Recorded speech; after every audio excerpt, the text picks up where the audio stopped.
seperti mana kamu melihat Allah.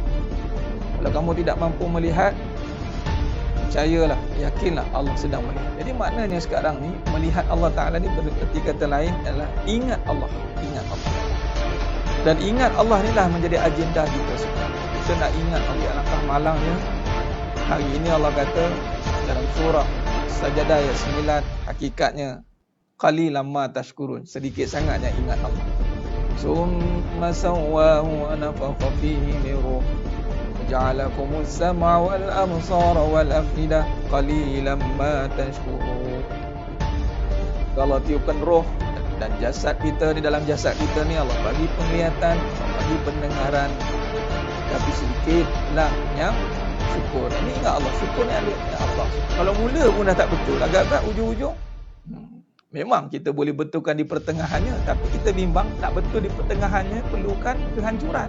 Bimbang diingatkan dengan cara peringatan melalui ujian yang menyakitkan. Duit di dunia, bila dunia sifat dia tinggal, sifat dia tipu, sifat dia fitnah.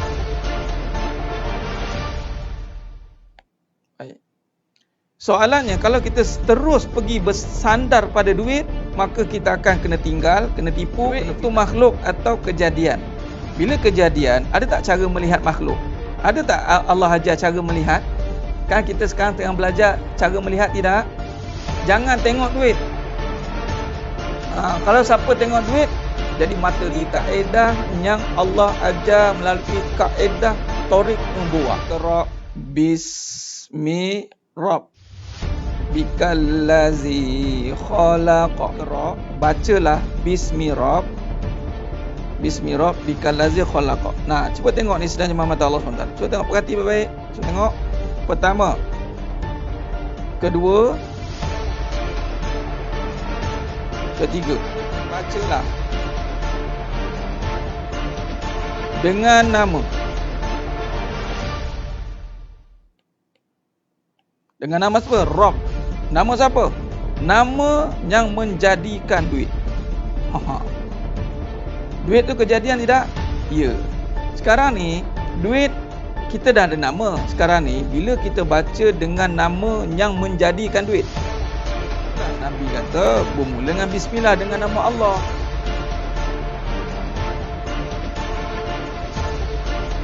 Baik, nama Allah ni lafzul jalalah. Itu anchor dia. Nampak? Bila dengan nama Allah, yang lebih khususnya apa? Khususnya adalah rezeki. Okey, pecahan lagi, kaya. Sebab kaitan kaya dengan rezeki ni seringkali dikaitkan dengan duit. Maka ini satu kemuliaan. Allah muliakan kita. Yang mana kita ni hina, tapi Allah muliakan dengan tempat yang mulia, dengan majlis yang mulia, dengan amalan yang mulia.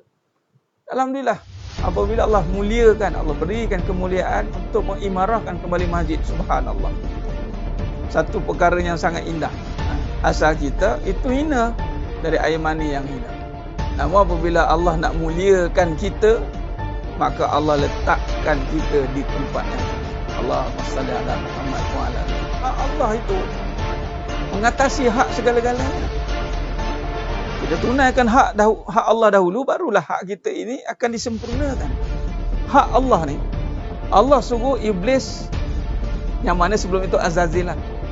Wa iz qulna lil malaikati isjudu li Adam fasajadu. Dan hidup kita ni bermula dengan kisah iblis lah, dan kisah Nabi Adam AS. Bermula kisah Nabi Adam AS, kisah iblis itulah datangnya cerita kita. Iblis diberi tugas, ada dua. Nabi Adam AS diberi tugas, iblis yang nama Azazil pun diberi tugas. Iblis gagal melaksanakan tugas, Nabi Adam AS berjaya melaksanakan tugas. Kata iblis ni, dia pencetus. Apa cetusan dia? Dia akan cetusan dia adalah mencetuskan perbalahan, mencetuskan provokasi. Kerana apa?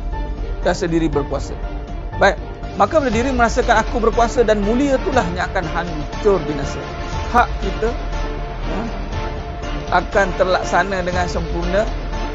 Memang, so saya bimbang, hak kita memang macam-macam benda yang kita nak kat muka bumi ni, setelah kita menyempurnakan hak Allah terlebih dahulu.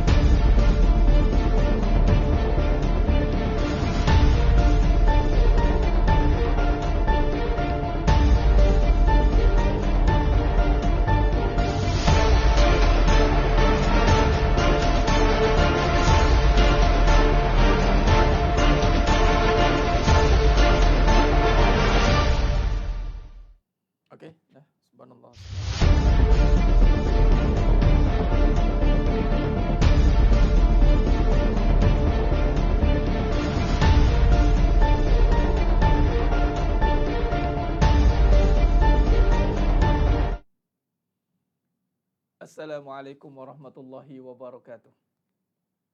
Bismillahirrahmanirrahim. Innal hamdalillah nahmaduhu wa nasta'inuhu wa nastaghfiruh wa na'udzu billahi min syururi anfusina wa min sayyiati a'malina. May yahdihillahu fala mudhillalah wa may yudlil fala hadiyalah. Asyhadu an la ilaha illallah wahdahu la syarikalah wa asyhadu anna Muhammadan 'abduhu wa rasuluh. Allahumma salli ala Muhammad wa ala ali Muhammad. Rabbi yassir wa la tu'assir, Rabbi tammim bil khair. Rabbi shrah li sadri wa yassir li amri wahlul 'uqdatam min lisani yafqahu qawli. Allahumma iftah alaina hikmataka wa anshur alaina min khazaini rahmatika ya arhamar rahimin. Wallahu alladzi la ilaha illa huwa alimul ghaibi wasyahadahu warrahmanir rahim. Wallahu alladzi la ilaha illa hu al-malikul quddusus salamul mu'minul muhaiminul azizul jabbarul mutakabbir. Subhanallah ya amma yusyrikun. Wallahul khaliqul bari'ul musawwiru lahul asmaul husna. Yusabbihu lahu ma fis samawati wal ard wa huwal azizul hakim. Wala haula wala quwwata illa billahil aliyyil azim. Wala manja minallah illa ilaih, amma ba'du. Sidang jemaah yang dimuliakan Allah Subhanahu wa taala. Mudah-mudahan kita semua tergolong dalam golongan hamba-hambanya yang benar-benar bersyukur. Amin ya rabbal alamin. Alhamdulillah summa alhamdulillah ala kulli ni'mah. Bersyukur pada Allah Subhanahu wa taala dapat kita lagi bersama-sama bersiaran secara langsung dalam pengajian kuliah kita secara online. Mudah-mudahan Allah rahmati kita semua insya-Allah atas asbab istiqamah ini insya-Allah. Mudah-mudahan Allah rahmati kita. Baik, jadi sidang jemaah mata Allah Subhanahu wa taala, bagi memberkati lagi majlis kita pada malam yang penuh barakah ini, mari kita mulakan dengan ummul kitab Al-Fatihah. A'udzubillahi minasyaitonir rajim. Bismillahirrahmanirrahim. Alhamdulillahirabbil alamin. Ar-Rahmanir Rahim. Maliki yaumiddin. Iyyaka na'budu wa iyyaka nasta'in. Ihdinas siratal mustaqim. Siratal ladzina an'amta 'alaihim ghairil maghdubi 'alaihim waladdallin. Amin. Allahumma salli ala Muhammad wa ala ali Muhammad. Allahumma salli ala Muhammad wa ala ali Muhammad. Allahumma salli ala Muhammad wa ala ali Muhammad. Alhamdulillah, alhamdulillah, alhamdulillah, summa alhamdulillah ala kulli ni'mah. Pertama mula dan selama-lamanya merafakkan setinggi-tinggi kesyukuran kehadrat Allah Azza wa Jalla. Dengan dikata sebenar-benar syukur, alhamdulillah, di atas semua nikmat yang Allah beri kita pada hari ini begitu banyak. Tak terkira tuan-tuan, sedang penonton sedang jemaah mata Allah SWT, tak terkira. Dalam tak terkira tu nanti Allah akan tanya juga satu-satu nikmat yang Allah berikan pada kita. Summa latus'alunna yawma idzin anin na'im. Jadi setiap nikmat yang kita dapat itu akan ditanya oleh Allah SWT. Kita hari ini biasa kita nak nikmat, kita nak saja. Kita lupa setiap yang ada itu akan ditanya oleh Allah SWT. Adapun bila kita membetulkan kembali niat kita, tujuan kita hidup di atas muka bumi Allah Ta'ala ini, mudah-mudahan dengan apa yang Allah kurniakan pada diri kita ini, insya-Allah pada kehidupan kita, kita mampu gunakannya untuk mencari ridha Allah SWT. Itu yang paling penting itu. Seperti mana kata Nabi SAW dalam satu hadis yang berbunyi, ad-dunya mal'unatun. Dunia ini terlaknat, mal'unun ma fiha, semuanya ada padanya, illa zikrullah, melainkan hanya zikrullah. Semuanya itu terlaknat, semuanya. Tak ada satu pun yang terlepas. Allahu Akbar. Illa, kecuali zikrullah, kecuali yang membawa kita ingat kepada Allah Subhanahu wa taala. Jadi maknanya apabila setiap kurniaan yang Allah berikan kepada kita hari ini dalam rupa bentuk dunia, apa yang kita nampak ni semua dunia lah, kan? Semuanya yang dapat ini kalau tidak bawa kepada Allah, tidak membawa jadi asbab untuk kita lebih dekat kepada Allah, mana ianya adalah perkara yang terlaknat, dilaknat oleh Allah. Hati-hati. Dapat duit, dapat isteri, dapat anak, dapat kehidupan, macam-macam kita dapat. Kalau dengan apa yang kita dapat tidak mampu meningkatkan ketaatan, kita masih sama lagi kita punya perangai, masih sama di takuk yang lama, kualiti iman kita masih tahapan biasa-biasa, kita masih penuh hidup dengan keraguan, persoalan demi persoalan masih lagi berlega dalam fikiran kita. Kita hari ini seakan-akan berada pada keadaan yang bila ditanya apakah performan kita, kita anggap macam tahulah Ustaz. Hanya ini kita bahaya ni. Membawa maksud segala apa yang Allah berikan dalam konteks umur, nyawa, nafas, makan, minum, semua benda. Kalau nak diukur dari kita akhir balik sehingga sekarang, tiba-tiba kita tidak mampu merasakan lagi akan kebesaran Allah SWT. Tak mampu lagi. Ini yang bahaya. Maka kita bimbang dengan apa yang Allah kurniakan itu akan menjadi kufur. Kufur. Ini yang bahaya. Sebab itu kita belajar untuk menghayati kehidupan ini, kita belajar untuk memahami kehidupan ini, agar supaya kita mampu merenung kembali, kita mampu mengimbau kembali, muhasabah kembali akan apa segala apa yang Allah beri, untuk kita beristighfar, untuk kita kembali menyatakan kepada Allah, ya Allah, banyaknya nikmat yang kau berikan kepada aku sehingga aku gagal untuk mensyukuri nikmatmu. Ni belum cerita dosa lagi, kata ulama, gagal bersyukur itu dosa dah. Belum lagi kita buat dosa lagi.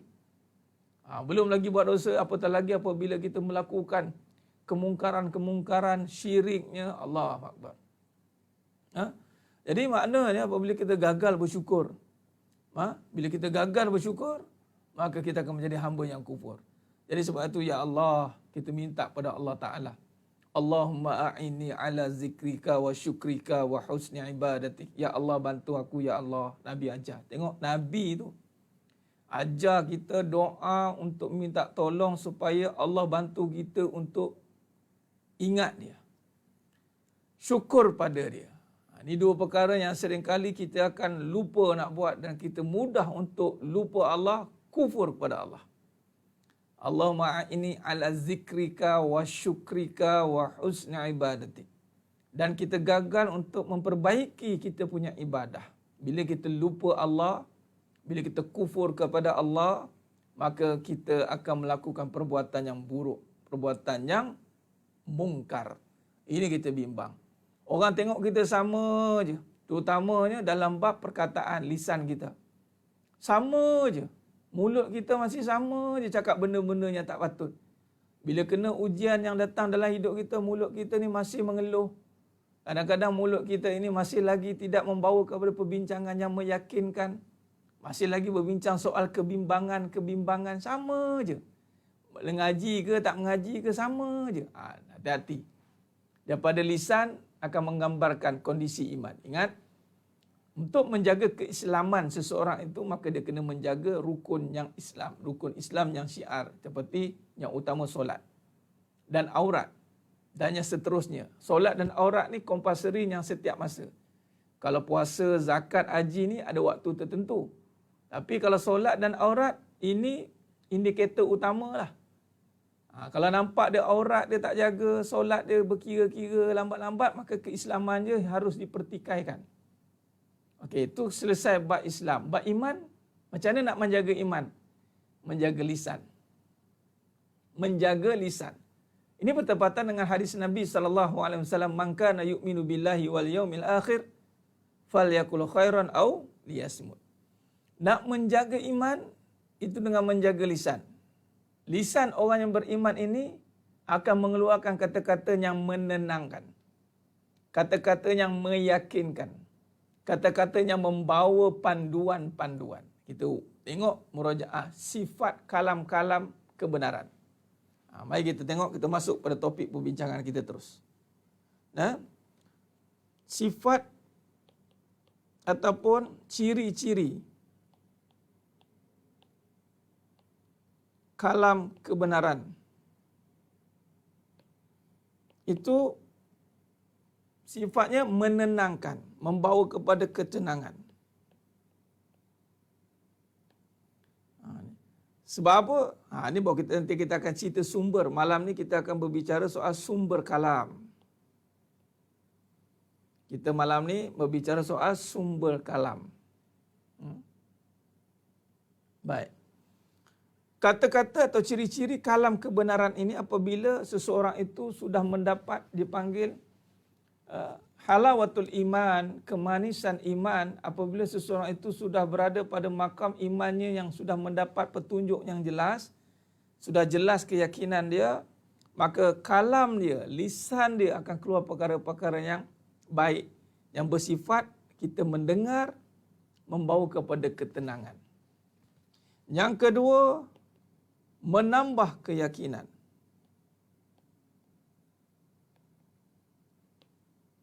Ini ciri-ciri dia ya.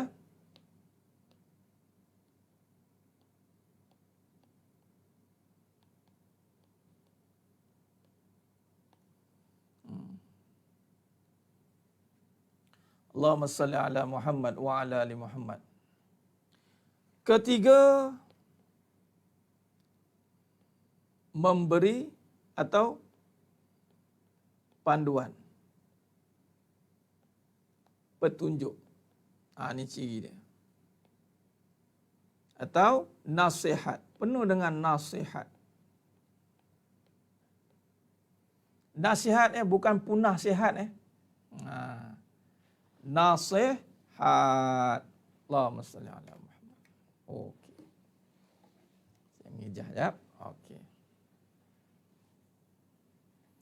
Allahumma salli ala Muhammad wa ala ali Muhammad. Iman turun naik lagi, jagalah lisan. Ni nak bagi cara lah ni Puan Sakinah. Jangan bagi alasan.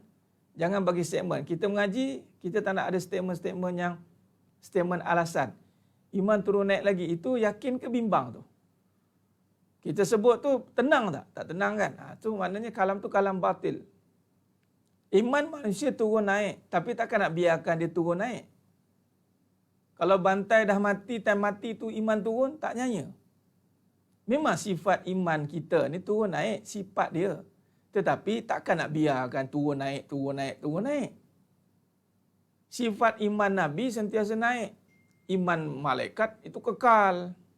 Naik, naik, naik. Kita, ya turun naik, turun naik, turun naik. Tapi takkan nak biarkan turun naik, turun naik, turun naik. Silap hari bulan, time nak mati turun. Allah. Time mati turun iman, hati-hati. Silap-silap tak mengucap tu kalimah syahadat. Tak mampu kita la ilaha illallah. Allahu akbar. Kufur.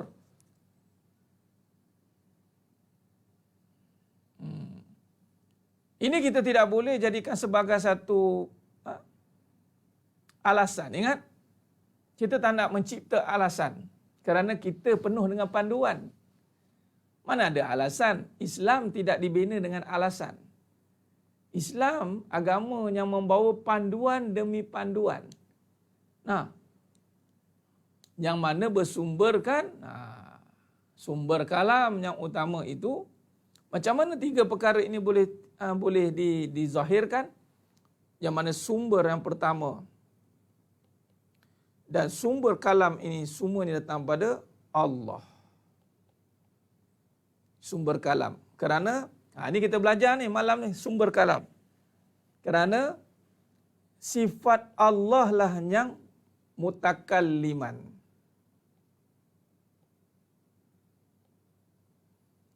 Sifat Allah lah yang berkata-kata.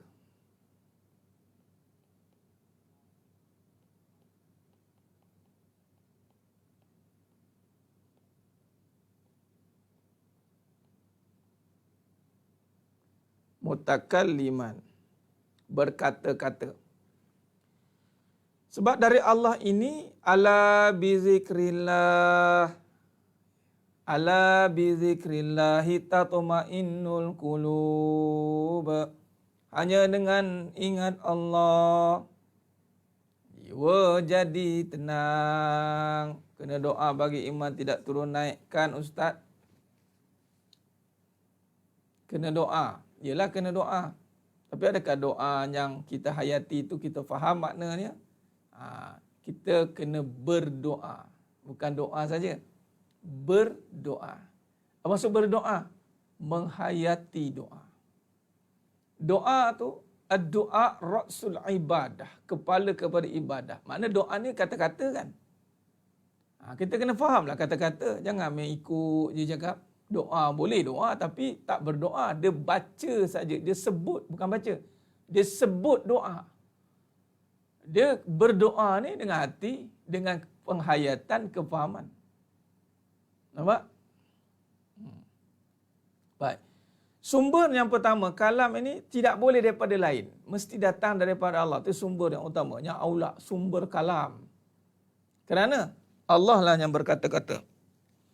Ini manusia ni diberikan sifat berkata-kata. Lalu penyampai kepada berkata-kata itu memerlukan lidah, mulut.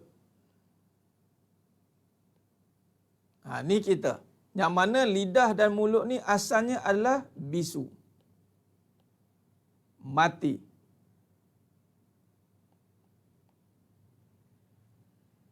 Baik. Jadi sedang jemaah mata Allah SWT, faham dulu kita punya kronologi. Kenapa turun naik iman ni? Sebab tak jaga lisan. Itu je. Fahamkan dulu. Kenapa turun naik iman? Kerana tak jaga lisan. Tak tahu sumber kalam macam mana. Sekarang ni kita nak belajar sumber kalam. Supaya kata-kata itu mesti dorongan daripada Allah. Kata-kata tu dari Allah. Kita nak Allah meredai kata-kata itu dengan Allah mengilhamkan kata-kata yang meyakinkan kita, menenangkan kita. Malah kata-kata itu mampu memberi panduan kepada kita. Allah. Kalau siapa memiliki 3 perkara ini dalam hidup dia, Masya Allah. Dia berkata dengan diri dia sendiri dah cukup dah. Kita sedang mencari. Sumber punca kuasa. Benar, Cikgu Mahaya. Cik Maya kita benar. Sumber. Sumber. Punca kuasa. Punca berkata-kata ini dari siapa? Punca. Dari mana sumber kalam ini? Mesti dari Allah. Jadi ingat, bila kata sumber dari Allah, kita kena gunakan. Baru dengan iman, tak boleh sebarang kata dari Allah kan? Bila kita lupa Allah, itu datang kata batil tu. Itu datang kata batil sebab lupa. Sumber dari Allah. Tapi dia lupa kerana menuruti hawa nafsunya, maka kata-katanya kata-kata yang batil. Allahumma salli ala Muhammad. Baik, jadi bila kata tidak menjaga lisan, maknanya tidak memahami tentang iman. Iman itu tidak bermula dengan hatinya. Sebab itu dia hati dan lisan berkait rapat. Menjaga lisan, menjaga hati. Menjaga hati dengan menjaga lisan. Dia mesti tidak lain daripadanya.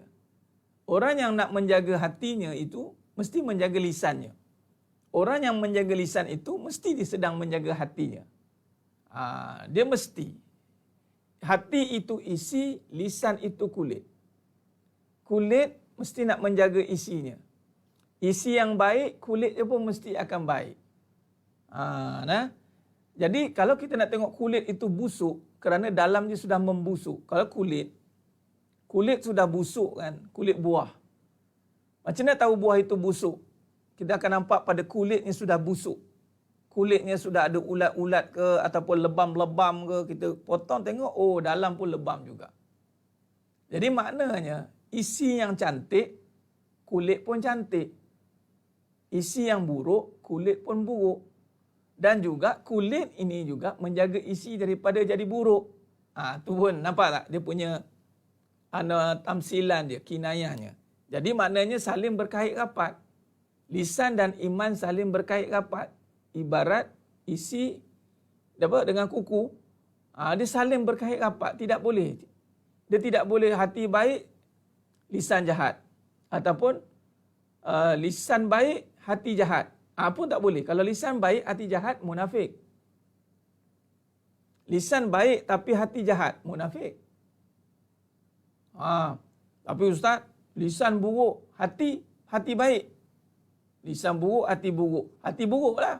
Itu jahat terus, mungkar. Jadi dia tidak boleh berpisah dua ini.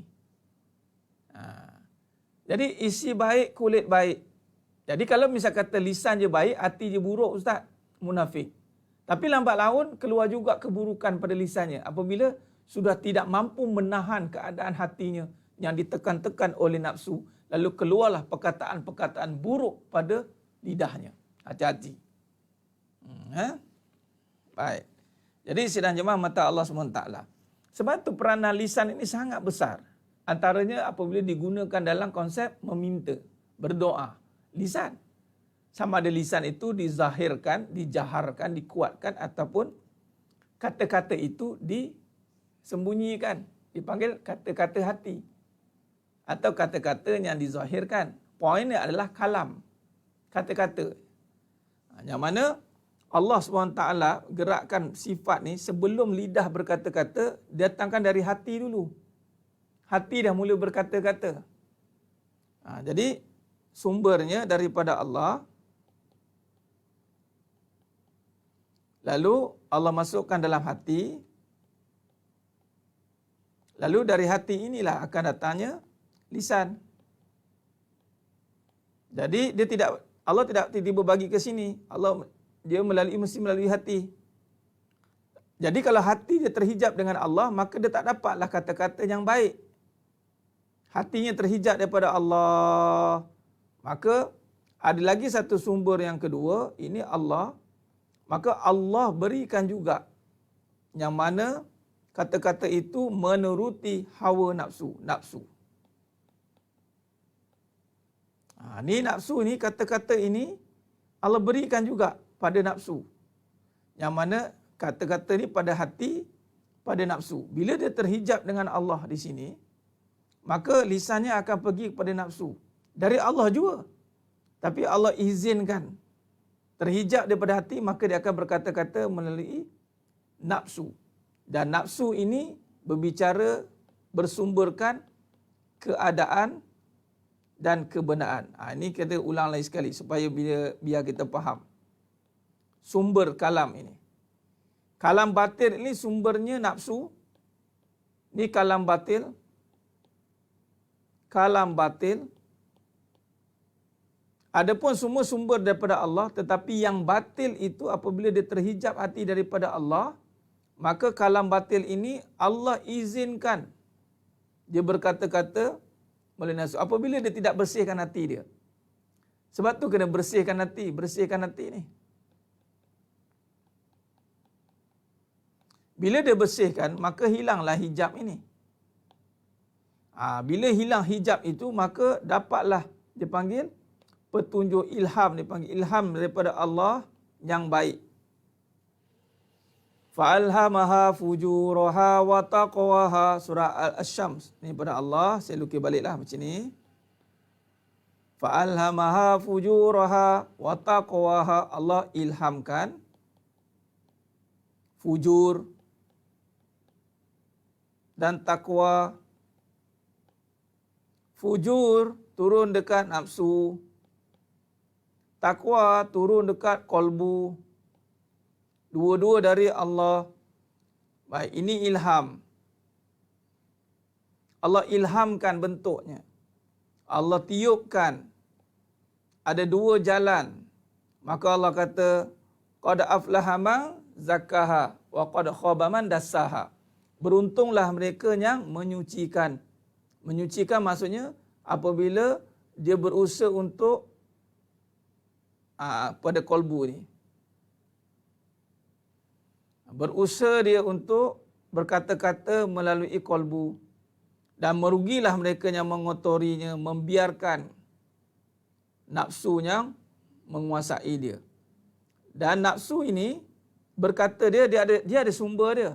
Nafsu ni sumbernya adalah sangkaan. Nafsu ni sumbernya adalah sangkaan.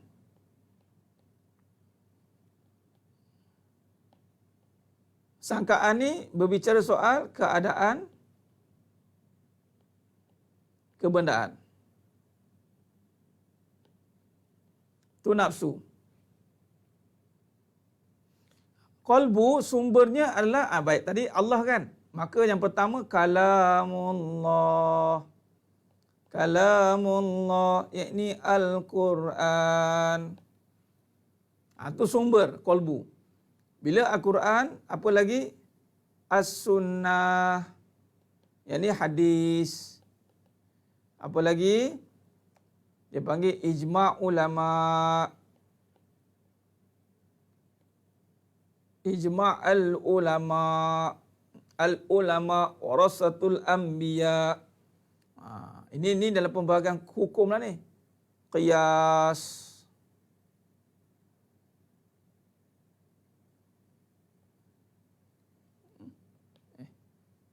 Silap.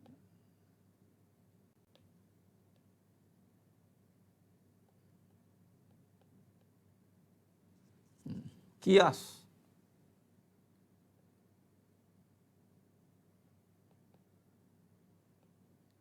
Qiyas ni daripada 3 sumber ni.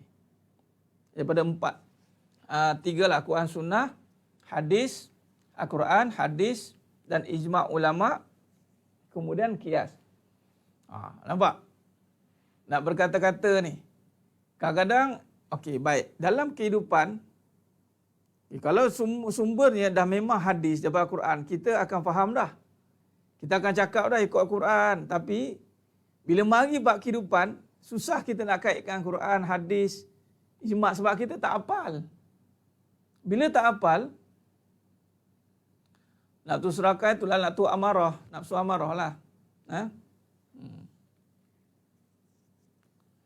Jadi sekarang ni, bila kita tak hafal Quran, tak hafal hadis, jadi macam mana ni Ustaz nak bercakap? Sebab itulah kena ada ulama, ada guru. Ada guru yang membimbing. Guru-guru akan mengislahkan. Dia akan kaji dan dia akan memudah cara dalam berkata-kata. Mungkin kita tak hafal 30 juzuk nak ngata ikut Al-Quran Ustaz. Tapi kita kena ikut Al-Quran. Sebab tu kita kena dengar syarahan-syarahan ulama. Dalam semua aspek. Kalau tidak, kita hanya akan pergi kepada pandangan-pandangan umum je. Ini pandangan saya. Sebab tu ulama tak ada istilah pandangan saya. Ulama itu pandangan tu bersandarkan pandangan Allah. Pandangan Allah ataupun qala Allah Ta'ala ataupun qala Rasul. Ada mesti ada. Kemudian dirungkaikan, ditakhriskan, dikembangkan menjadilah kata-kata yang dipanggil kata-kata awam. Macam kita bincangkan ni. Ni Ustaz, semua kata-kata bersandarkan apa ni? Al-Quran dan As-Sunnah. Setelah dikaji, huraiannya begini. Walaupun tidak detail, ni hadis ini, hadis nombor ini, hadis nombor ini. Itu kalau pengajian hadis. Detail pengajian ini. Betul tak? Kalau pengajian tafsir Al-Quran, kita keluar ayat ini, ayat ini, ayat ini. Itu pengajian tafsir Al-Quran. Adapun kita sedang mengkaji tentang kehidupan. Bersandarkan Al-Quran dan hadis daripada rujukan beberapa ayat, gabungan-gabungannya. Kemudian kita jumpa al-ulama, kemudian kita minta pandangan dia, yang mana pandangan ulama ini adalah pandangan yang bersamanya Allah. Pandangan kita, pandangan Cak Ayam. Kita pun kelang kabut lagi nak mengkaji, nak menilai. Itu sebab jangan suka kita untuk menjadi nak bagi pembimbing kehidupan, bagi tip-tip rumah tangga. Jangan. Kita pun kelang kelibut lagi. Sebab itu kita kena mendampingi al-ulama. Sebab tu saya mendampingi ulama. Kita jumpa walaupun dah tidak dikupas secara panjang lebar, tapi cukup dengan sentuhan-sentuhan ulama ini. Dia panggil barakah. Kata-kata itu kata-kata barakah. Bila barakah, apa makna barakah? Az-ziyadatul fil khair. Bertambah-tambah kebaikan.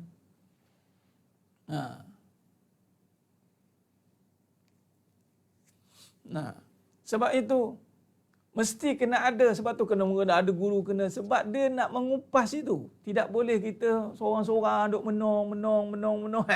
Aku sangka aku ada aku. Dia tak jadi apa lah. Dan guru tu pula, kalau ulama itu dia mesti juga bercakap bersandarkan kebenaran. Tidak boleh dia bercakap asal dasar diri dia.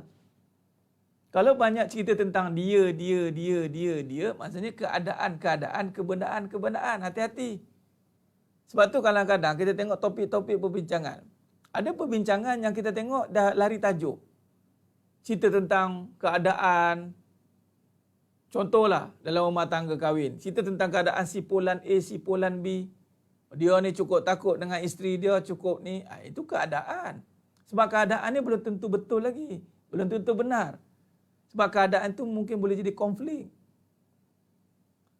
Allahumma salli ala Muhammad. Dan juga sentuhan mak ayah.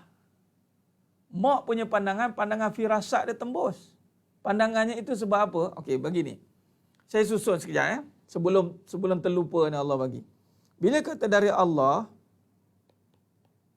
Allah akan transmit. Macam tadi punca kuasa.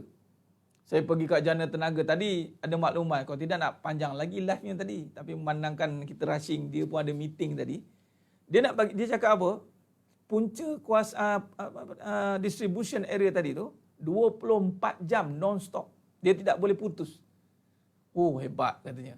Dan kilowatt ni punya ni 500,000 kilowattnya, 270,000, ada 3 phase kat situ. Dia 24 jam katanya. On call, tak pernah putus lah katanya. Jadi daripada situ dia ada transmitter. Jadi dia panggil transformer. Transformer tu dia akan mengubah daripada besar ke kecil, daripada kecil ke besar. Kita pun dengar tadi macam pandai-pandai dengar. Awak iyalah. Ya. Kita pun tahu sikit-sikit. Tapi yang hebatnya, walaupun cerita tentang transformer, cerita tentang tenaga, tapi ingat Allah. Luar biasa. Ini yang kita nak. Baik. Jadi Allah punca. Bila punca, Allah lantik Rasul. Membawa risalah. Allah hantar Rasul. Surah Al-Fat. Mari kita baca kronologi dulu. Yang kita buat sumber kalam utama dulu ya. Ini belum cerita kalam yang batil ini. Kita cerita yang benar. Baik. Jadi Allah hantar Rasul.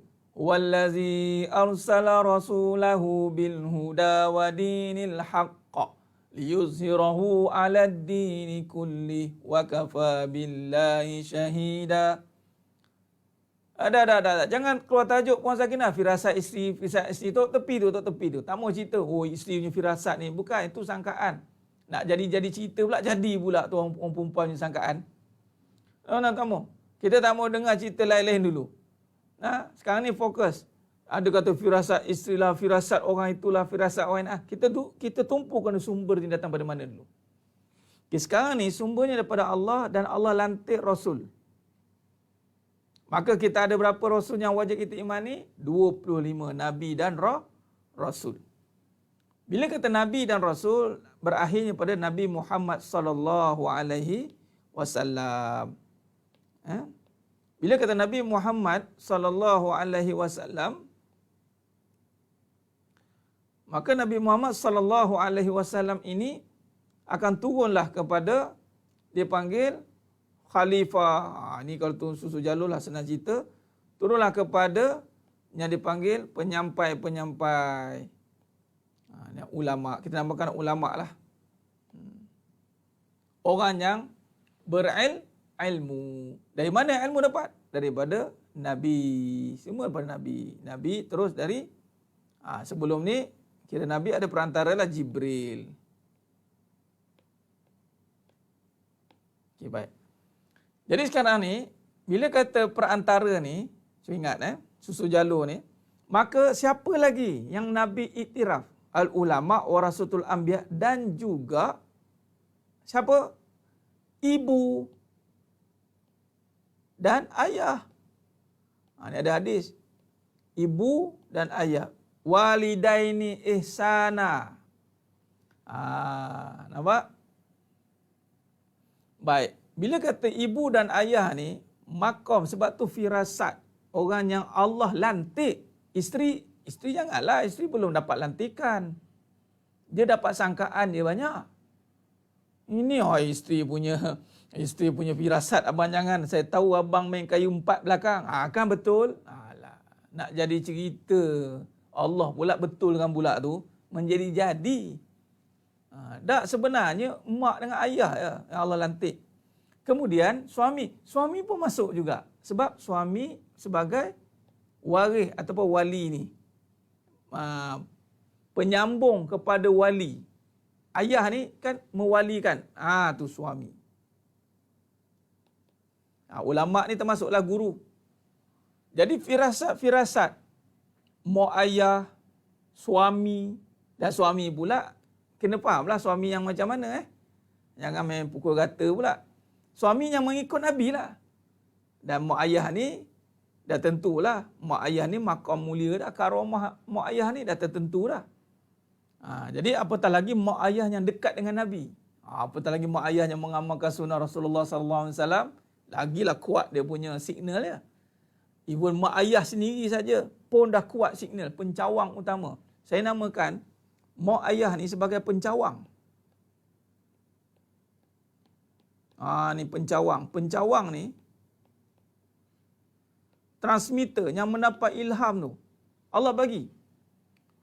Siapa yang dekat dengan dia akan dapatlah signal-signal ni. Jadi mak pencawang. Mak ni mendapat lantikan. Mak ayah, ulama mendapat lantikan daripada siapa? Daripada Nabi. Nabi lantik, Rasul lantik. Jadi sekarang sumbernya kena nampak. Jadi bila kata teguran daripada mak, daripada seorang guru, tak kisah guru tu macam mana level, muda ke, berusia, tapi kerana dia ni memang ahli dalam bidang itu, maka hati-hati.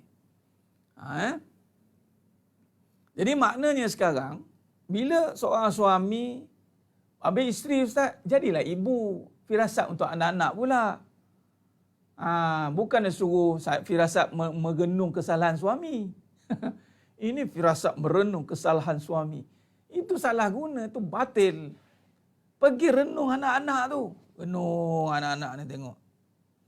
Ini ada tak kena ni kat anak-anak aku ni. Baru betul ni. Ni ada tak kena kat laki aku ni. Ada ke laki pergi. Ibu pergi ke anak. Suami dari ibu. Ibu boleh buat screening anak-anak dia. Tengok kau ni. Kau betul ke ni? Ni kan. Mungkin boleh jadi betul, boleh jadi tidak. Manusia firasat. Tapi boleh diambil kira. Tapi selain daripada itu, kena berhati-hati ya. Nampak? Jadi sebenarnya mata Allah Subhanahu Wa Taala. Allahumma salli ala Muhammad wa ala ali Muhammad. Khair.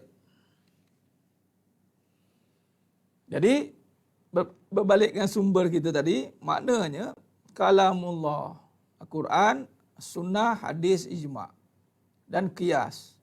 Jadi makna dalam kehidupan, bila kehidupan ini kan lebih terbuka.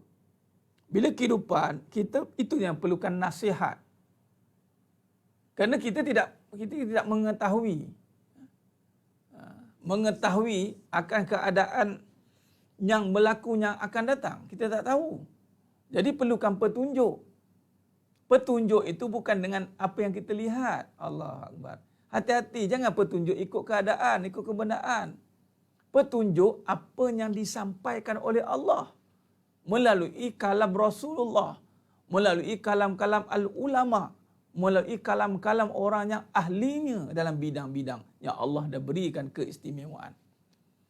Ulama yang bidang ini, bidang setiap ulama ada kelebihan yang Allah bagi. Begitu juga Allah bagi kepada mak ayah. Sebab mak ayah ni dia beri kelebihan untuk mendidik anak-anak. Anak-anak tak tahu menahu akan datang jadi apa. Saya, ni cerita saya sikit lah. Suatu sekolah menengah dulu. Saya sekolah menengah di Sekolah Menengah Agama Menengah Tinggi Tengku Ampuan Jemaah Samtaj.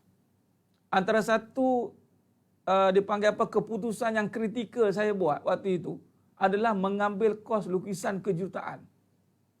Sekolah saya tu agama dah ada kos sains, fizik, kimia, math, account. Entah macam mana cerita, entah Allah bagi gerak hati tu nak ambil lukisan kejutaan sebab nak jadi arkitek. Tak tahu datang minat gitu. Saya seorang aja pelajar, yang lain semua ambil account. Tahu tak rujukan saya siapa waktu itu? Mak saya. Saya tanya mak saya, mak, ni nak ambil ni macam mana ni mak? Farid ni kalau ambil ni, kalau waktu itu menariknya, nak ceritanya, boleh drop subjek. SPM boleh drop subjek. Mesti kat universiti pula kan. Tak mana ni takdir Allah ni, hebat lah. Tingkatan 4 tak belajar tingkatan 5. Dan saya satu-satunya calon tunggal waktu itu.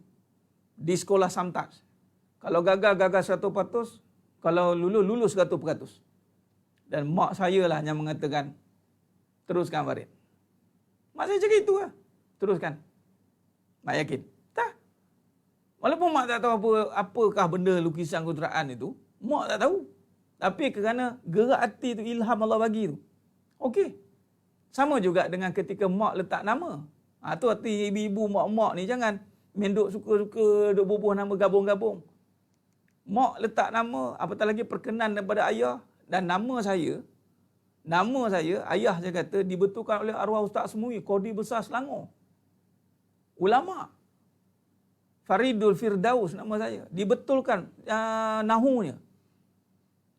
Sebab jadi itu. Dan waktu tu mak pun niat, ayah pun faham. Waktu tu ayah ngajar. Mak kata nak jadikan mutiara kata. Kata-kata dari syurga. Ni mak is watching. Tahulah mak tengok ke tak ni. Mak is watching. Lepas tu mak kata, mutiara kata. Kata-kata dari syurga. Nampak? Maka keputusan tu, bila kata melibatkan mak ni, bukan kata anak mak dah. Anak mak ni lain. Anak mak ni ya apa mak kata. Tak ada apa-apa improvement pun. Belum tentu apa yang mak kata itu. Ni pun ada satu kena faham. Ini nantilah dalam parenting nanti kita cerita. Kita ingat kata-kata tu semua boleh guna. Tak juga. Kadang-kadang mak pun ada kata ikut keadaan. Mak pun boleh cakap ikut kebenaran juga. Antara manusia kan. Tapi nak jadi ceritanya, apabila satu-satu perkara itu kita libatkan mak, chances untuk mendapat petunjuk Allah tu tinggi. Walaupun kadang-kadang mak pun ada cakap ikut keadaan juga. Contoh, mak yang jenis yang mata duitan ni, suruh kau kena ada duit. Kau kena ada duit. Kau kalau tak ada duit, payah hidup kau. Tu batil lah tu, walaupun mak yang bercakap. Tu maksud saya, tak semua kata-kata mak tu akan diangkat juga. Tetapi, chances nak dapat petunjuk Allah Ta'ala tu tinggi. Jadi mak-mak ni gunakan peluang yang baik-baik. Sebenarnya dia nak berangka. Saya tak tahu apa jadi ke depan. Saya tak tahu hidup saya. Bila mak punya firasat tu kuat, dia ada gerak hati dia. Bila gerak hati tu didorong oleh amalan, keyakinan waktu tu memang beramal kan. Mak jadi beramal. Alhamdulillah. Itu jadi orang tu sekarang ni. Kalau tidak, jari-jari jadi beruang. Faham? Jadi, apa-apa memang. Sebelum kahwin, lepas kahwin, sampai sekarang. Kalau mak kata, mak tak berkenan dia ni. Tapi mak tak cakap, mak tak tahu kenapa. Tapi, macam dia tak kena lah Farid. Itu je. Kita pun ambil point tu. Minta petunjuk Allah. Mak pun takkan dah kontrol anak pun. Mak bukan kontrol. Sebab anak ada tanggungjawab dia sendiri. Tetapi kalam daripada seorang ibu tu yang ikhlas datang kerana dia tak ada apa-apa kepentingan kat anak dia. Siap kena pau dengan anak lagi ada. Apa kepentingan dia, kadang-kadang kena pau dengan anak-anak lagi. Kau ni kan, contoh tak? Jadi, sebenarnya mata Allah SWT.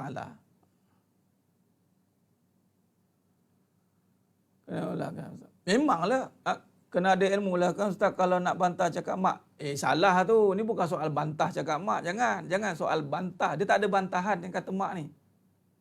Sama ada kita ikut atau tidak. Kita kena ada ilmu lah juga. Bukan membantah. Ada kata-kata mak yang mungkin ikut keadaan, kebenaran macam tadi. Kita bukan itu ujang kita paku tu. Jangan. Salah. Itu kata-kata yang merosakkan nanti. Tengok menimbulkan ketegangan. Walaupun kita cakap benda yang nampak macam betul, benar. Tetapi situasi itu menimbulkan ketegangan. Bukan ketenangan. Tegang. Kita nak cakap benda yang benar ni. Tapi bergaduh dengan mak. Itu batil. Kita nak cakap dengan suami ni. Nak tegur suami tapi bergaduh. Itu kalam itu batilnya. Kalam itu sepatutnya tenang. Oh gitu. Itu maksud tadi kita cerita ciri ni. Ni kena pegang dulu 3 asas ni. Kalau berkata-kata itu membawa ketenangan, dah tentu-tentulah dia itu kalam kebenaran. Tapi kalau bentuk bunyi macam benar, tetapi tegang, bukan tenang, dia jadi tegang, bergaduh. Jadi sebab tu diam lebih baik. Sebab tu Nabi tidak mengajak kita untuk berhujah. Walaupun kita ada hujah kita, walaupun kita ada dalil-dalil yang penuh syarat di dada ni, tapi menyebabkan ketegangan, baik diam. Sebab tu kalau contoh saya, bukannya dalam kuliah dia saya bercakap ni, dengan sisi lah. Kalau luar pada tu, saya bukannya banyak cakap sangat pun.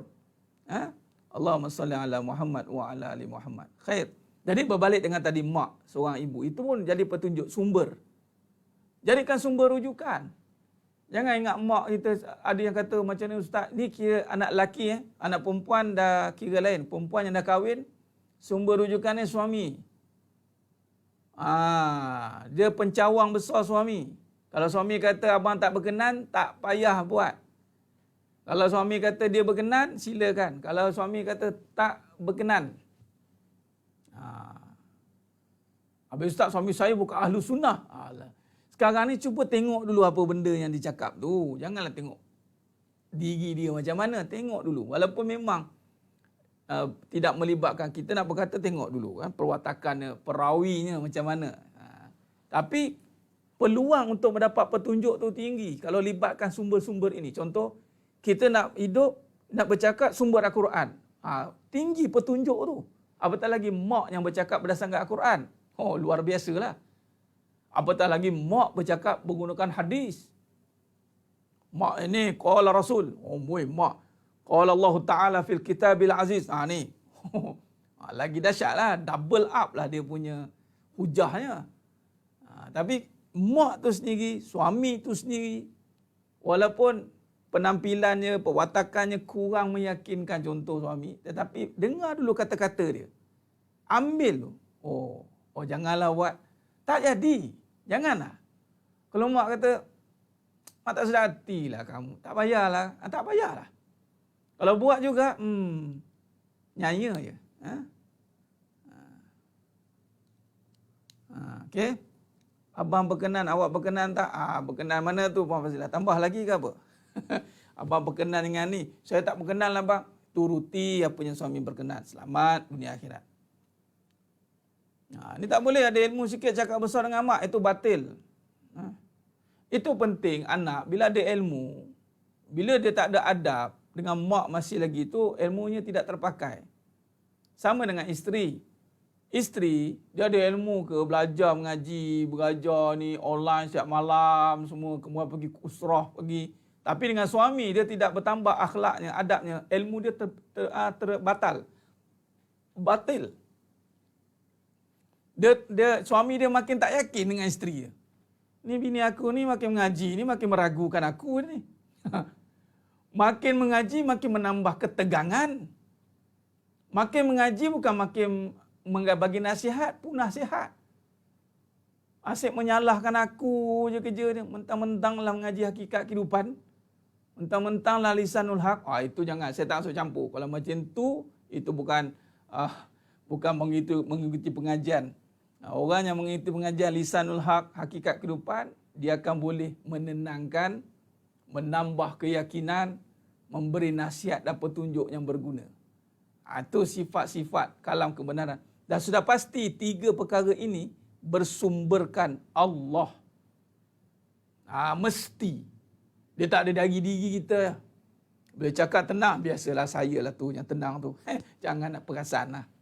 Sebab tu kita kaji tentang diri dulu. Jangan ada diri. Jangan ada diri lah. Bila menenangkan, meyakinkan, bila cakap kata-kata dia tu kata-katanya memberangsangkan, meyakinkan, itu semua dari Allah. Haza min fadli Rabbi.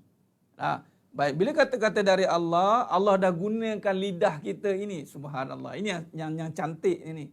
Bila Allah gunakan kita untuk kebaikan, subhanallah. Allah jadikan mulut kita ini mulut yang penuh dengan mutiara-mutiara kata. Penuh dengan zikrullah. Penuh dengan solawat, zikrullah. Dia dah tak cakap benda yang batil. Maknanya, Apa maknanya? Dia sedang diredai oleh Allah. Sebab kata kunci ni ke sini. Tapi kalau sini semua okey, tapi kata-katanya kata-kata kesat, kata-kata makian, dia ada nanti kita pecahkan dalam pecahan kata-kata. Dipanggil ada kata-kata syirik, lepas tu kata-kata ghibah, kata-kata mengumpat, fitnah, ada kata-kata itu. Dan dosa yang paling tinggi itu syirik. Dia bercakap dengan keakuan, kebanggaan. Tak boleh. Ya, tak boleh. Allahumma salli ala Muhammad wa ala ali Muhammad. Khair. Cuba kita renung orang duduk kita ni, kita banyak bagi nasihat yang meyakinkan atau membimbangkan. Kalau kata sembang bikin bimbang, tak payahlah. Banyak lagi. Asal duduk dengan suami, bimbang. Asal bimbang dia. Saya bimbang lah bang. Perkataan yang bimbang-bimbang, batil.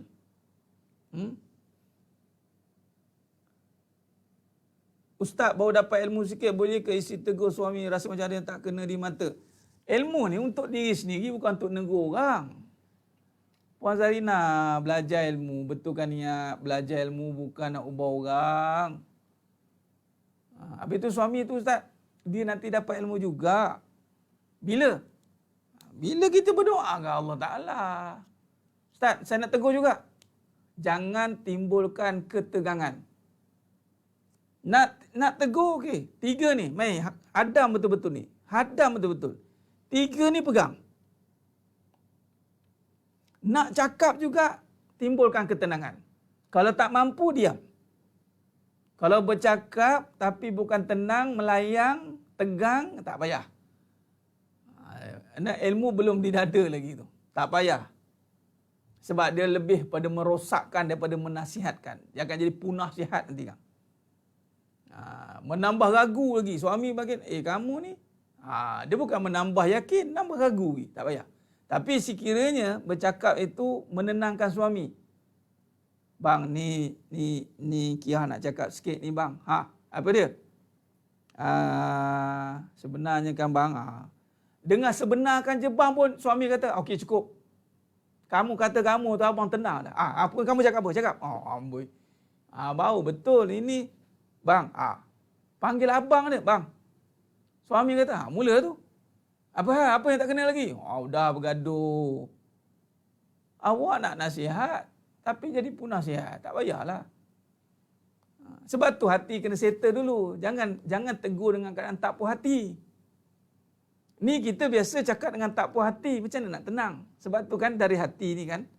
Allah bagi kat mana? Ni hati ni. Ni hati. Sebab tu hati ni kena selesai. Kalau nak menegur dengan keadaan tak puas hati, tak jadi tegur. Dia takkan jadi tegurnya. Walaupun kita ada ilmu, tapi tak puas hati, ilmu tu akan merosakkan. Dia akan merosakkan orang tu balik. Sebab tu dia kena belajar bersihkan hati, tundukkan hati, tawaduk. Biarpun kita tak pandai mana. Biarpun ilmu tak banyak mana pun, Ustaz. Tapi hati dia, Ya Rabbi. Tenang hati dia, dalam hati dia ketenangan. Bercakap itu, tak ada apa-apa intention lain. Dia betul-betul nak mendidik. Tak ada dia tak puas hati, nak menuding jari, nak menyalah-nyalahkan. Tidak. Ya? Jadi sedang jemaah mata Allah SWT. Nak tegur, ketenangan. Kalau dia tenang, tegurlah. Tak ada masalah. Tapi biasanya tak puas hati dulu. Tu nak tegur tu. Saya tak puas hati lah Ustaz tengok perangai suami saya ni. Habislah. Sebenarnya, sekiranya kata-kata itu ikhlas dari hati, insya-Allah tak ada timbul konflik pun. Tapi biasanya dari nafsu, bukan dari hati. Ni, kata-kata dari nafsu.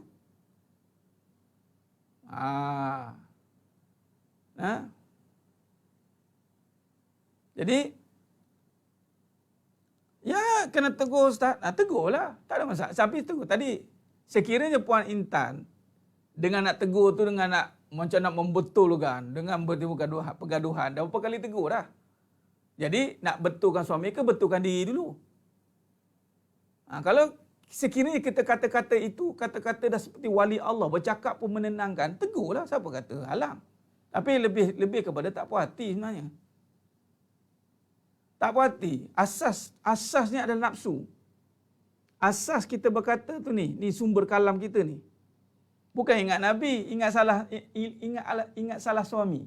Betul tak? Nak mendegur suami, ingat Nabi ke ingat salah suami? Kalau ingat Nabi, Nabi kata berkata baik. Berkata baik atau diam, Nabi kata. Kalau ingat Nabi, mesti dia akan cakap baik-baik. Ini bercakap bergaduh, buka mulut je bergaduh. Itu ikut Nabi ke apa? Awak berselawat tapi kadang tak boleh lah. Jangan kita secepat-cepat je nak bercakap. Mulut tu stop, nak je keluar cepat-cepat. Belajarlah diam. Belajarlah. Belajar banyak diam sambil kita muhasabah, bersihkan hati.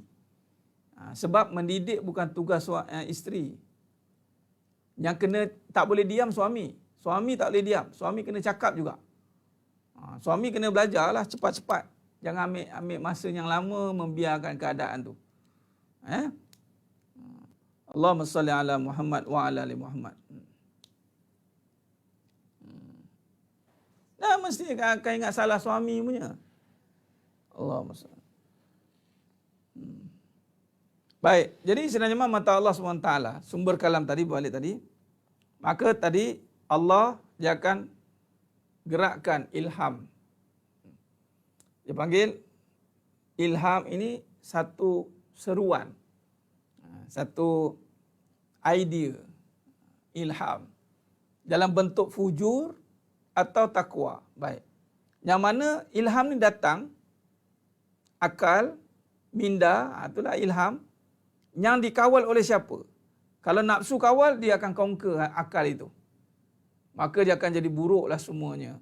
Tapi kalau ilham tu hati yang kawal, maka akan jadi baiklah semuanya. Dua-dua Allah bagi.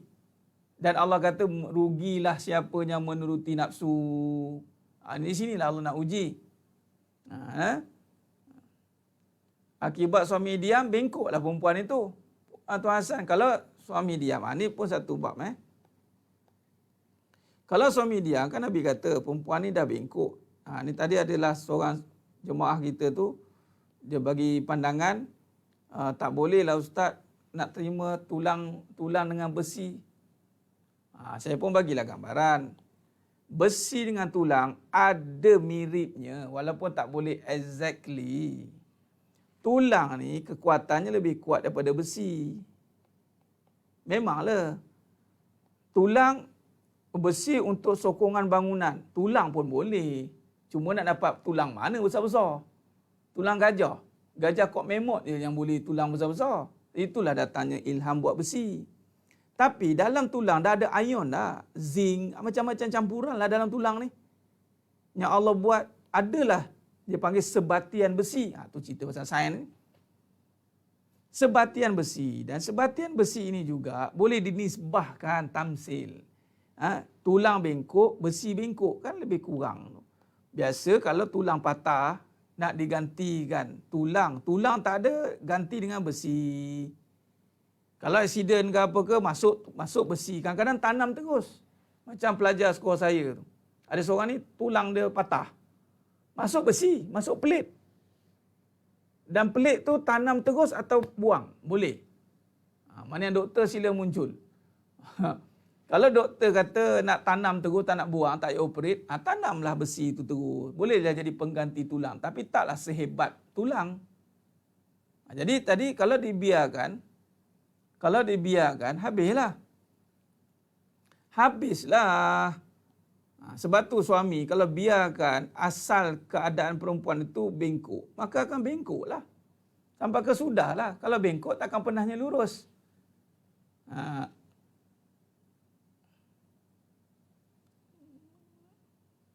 Cakap dengan suami kena ma'arif li sukun. Saudara Hafizah Musa. Yelah tu. Bang. Tapi kalau bengkok tak bang dah. Bang juga. Bengkok dia tetap bengkok juga. Bercakap. Bang. Dia tak ada dah. Dia ma'arif li sukun ke. Berapa sukun ke. Kalau dah datang dengan hati yang bengkok. Bengkok juga keluar tu kan. Baik. Jadi sedangnya mata Allah SWT. Baik. Berbalik dengan tadi sumber ni. Maka daripada Allah dan Rasul dan ulama pewarisnya. Saya ambil ulama itu terus pada al-ulama warasatul anbiya. Terus itulah ada ulama tabi'in semua salafus salih semualah. Itu kita kumpulkan sebagai al-ulama. Baik. Jadi sedang mata Allah SWT, maka di sini kalau kita lihat berbalik pada sumber ini, maka dengan kita mengenal pasti dengan tadi sifat tadi sumbernya, bila berkata-kata berbalik kepada yang menjadi KPI, menjadi kita punya sensor tu hati. Bila kita bercakap, hati kita menendang. Itu sebenarnya sensor Allah dah bagi. Contoh kalau kita berkata benda yang batil, hati kita resah. Kan sepatutnya ini kata kuncinya. Tenang tadi. Tapi bila bercakap makin resah. Bila bercakap makin ragu. Maka sumbernya tidak daripada kebenaran lah. Itu lawannya begitu. Okay, baik, kita terus buat diagram begini. Fujur, ini keburukan. Ini takwa, kebenaran. Jadi sini tadi sifat dia tenang, yakin dan panduan.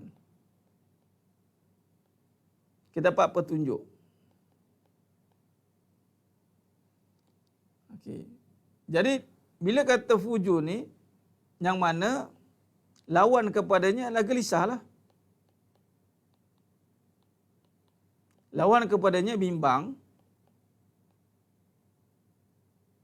Lawan kepadanya adalah sesat. Itulah. Baik. Jadi bila kata ilham ini memang akal lah menjadi tunggaknya. Ini yang membezakan kita dengan haiwan tu akal. Cuma akal ini dikawal oleh fujur ataupun takwa. Yang takwa ni qalbu. Hauna Nabi kata. Nabi tunjuk hauna. Takwa itu di qalbu. Fujur nafsu. Baik. Sumber qalbu Al-Quran dan As-Sunnah. Ini kita ringkaskan. Yang mana qalbu ini Al-Quran kalamullah, As-Sunnah kalam Rasulullah ataupun kalam Nabi, para Nabi dan Rasul. Nafsu tidak bersumberkan. Nafsu hanya sangkaan.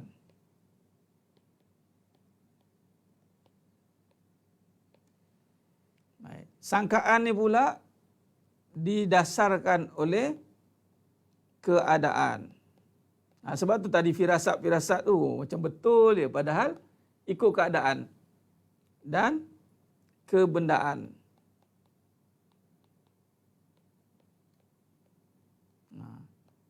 Ini banyaklah contoh yang kita boleh keluarkan daripada statement ni. Nanti kita keluarkan ni, kita tunjuk dulu. Baik, jadi sekarang ni cuba tengok. Sebab itu dalam konteks qalbu ini medan pertempuran kita. Ketika kita nak memastikan qalbu ini berada, sebab akhirnya dua-dua ini jangan mengeluarkan lisan atau kenyataan. Ini kita bimbang ni, kenyataan ni. Yang kenyataan ini dia akan pergi pada pegangan. Ini semalam kita dah sentuh kan. Pegangan ini yang kita bahaya. Kalau pegangan ini datang pada lisan yang benar, lisanul haq, kenyataan dan kebenaran, maka pegangannya jadi pegangan yang jelas. Biasa kalau dia tidak, maka pegangannya akan jadi ragu. Di sini datang iman turun naik tadi, nampak tak? Dia bukannya tiba-tiba turun naik macam tu. Allahumma salli ala Muhammad wa ala ali Muhammad.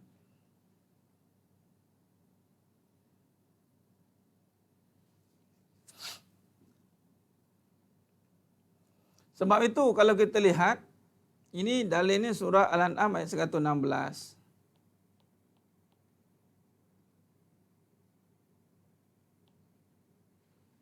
Al-An'am 116. Okey. Allahumma salli ala Muhammad wa ala ali Muhammad. Khair.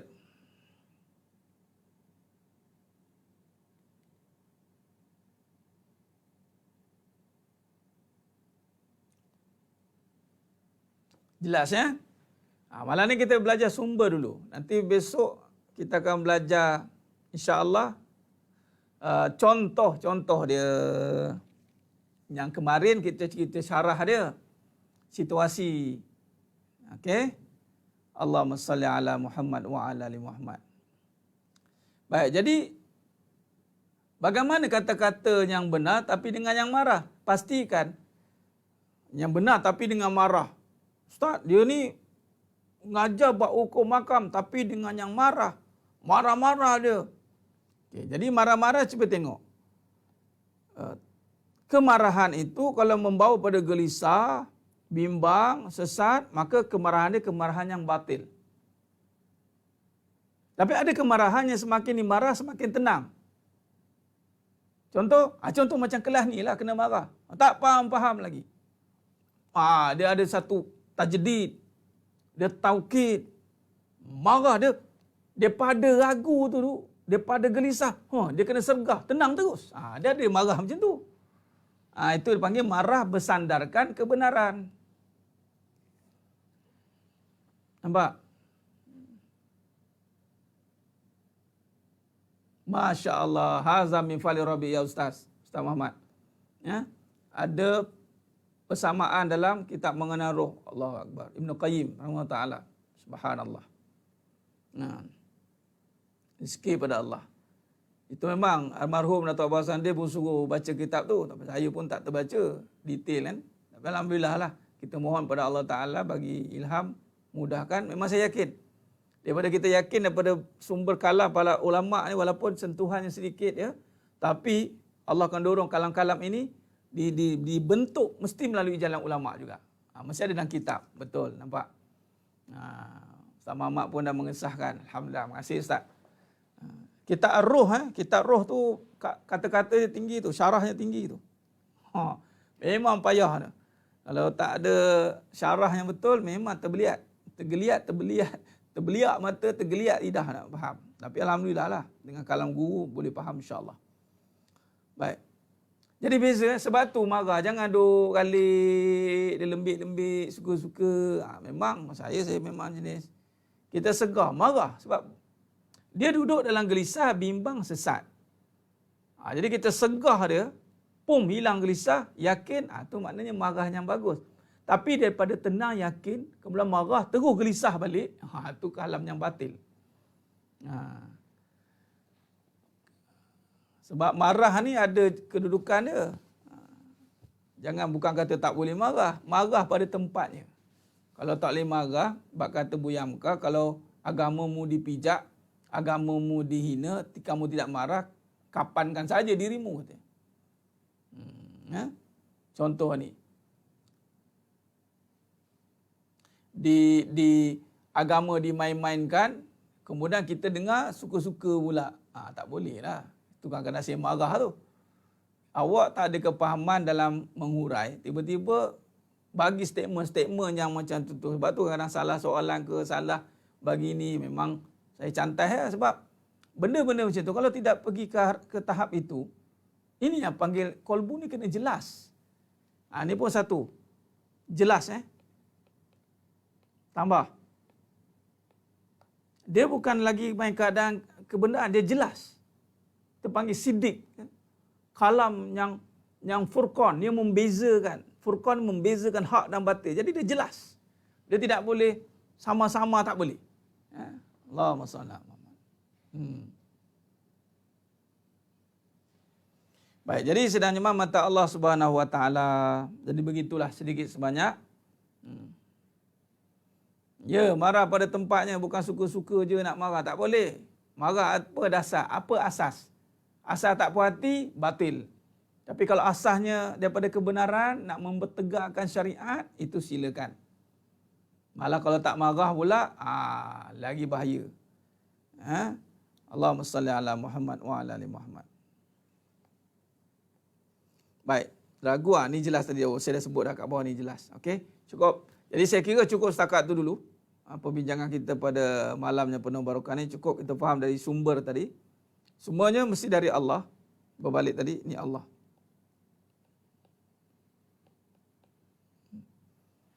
Turun ke bawah, baru dia pecah.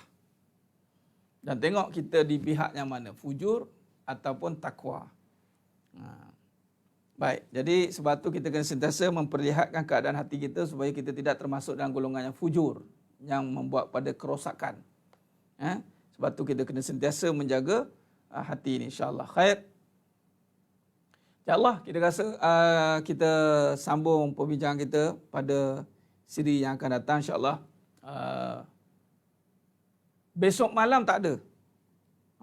Tu dia. Esok malam tak ada sebab saya berada di Soromban. Nilai. Esok malam kelas tak ada. Saya berada di Nilai. Fitness Kolbu besok ada, insya-Allah. Jadi kita bersiaran pada besok pagi. Pada pukul 9.30 pagi. Sebab saya daripada Bangi besok. Kuliah subuh di Bangi. Masjid Karyah. Siapa yang ada di Bangi besok, sila datang. Jemput Masjid Karyah Lama Bangi. Masjid Karyah Lama Bangi. Dan saya insya-Allah oleh 9 nanti saya upload jadual saya lah. Mana-mana yang nak datang secara depan-depan boleh merasakan suasana kuliah di masjid. Jemput hadir. Besok pagi saya di Bangi. Masjid Karyah Lama Bangi. Esok malam kita tak ada ya. Esok malam kita tak ada. Baik, insya-Allah kita bertemu pada siri besok pukul 9.30 pagi. Fitness Kolbu. InsyaAllah. Jangan ke mana-mana. Istiqomah dalam pengajian ini. Mengaji sampai putus. Allah mengaji biar sampai jadi. InsyaAllah. Semoga Allah terus kurniakan. Allah nak tengok kita kesungguhan. Subhanallah. Sidang jemaah mata Allah SWT. Anda rasakan. Setelah anda keluar daripada wilayah keraguan. Anda tengok satu persatu kekuasaan demi kekuasaan. Keajaiban demi keajaiban. Ketakjuban demi ketakjuban. Allah akan tunjukkan satu demi satu. Sebab tu tidak boleh tinggalkan pengajian yang benar-benar nak membimbing hati ini untuk keluar daripada keraguan. Sebab tu ajak kawan-kawan. Sebab kita kadang-kadang hidup ni tidak dengan ketakjuban. Penuh dengan kerisauan. Nak takjub macam mana? Nak risau je kerja je. Cuba dengan takjub, surprise. Kan hadiah kan surprise. Biarlah hidup kita ni dengan hadiah. Sentiasa mendapat hadiah daripada Allah. Walaupun kita ada masalah. Tapi mendapat hadiah. Kita tak sangka boleh selesai. Allah. Itu kita nak hidup lepas ni dengan ketakjuban. Dengan kekuasaan.